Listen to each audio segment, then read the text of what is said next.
สิทธิ์ใกล้ความรู้สึกก็ได้เปลี่ยนไปในจิตใจเวลาที่เขาเลี้ยวมายิ่งบอกกล้าสู่สายตาเขาใจปลาซิวอย่างเฮาบอกกล้าจะเข้าไปใกล้ๆคนที่เฝ้าคอยหมายปองมาเนิ่นนานอย่าเข้าไปถามว่าเขาคิดอย่างใด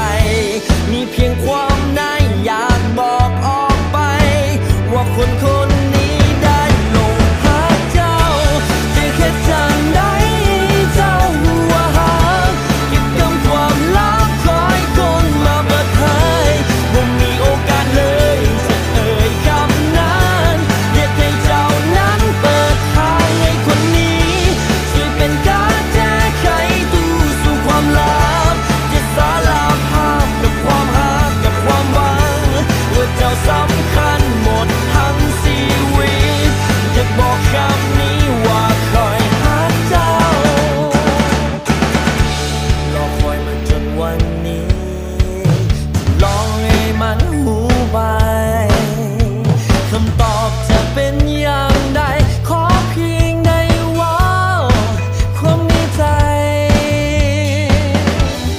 คนที่เฝ้าคอยหมายปองเหมือนเนิ่นนานอย่าเข้าไปถามว่าเขาคิดอย่างใดมีเพียงความในอยากบอกออกไปว่าคน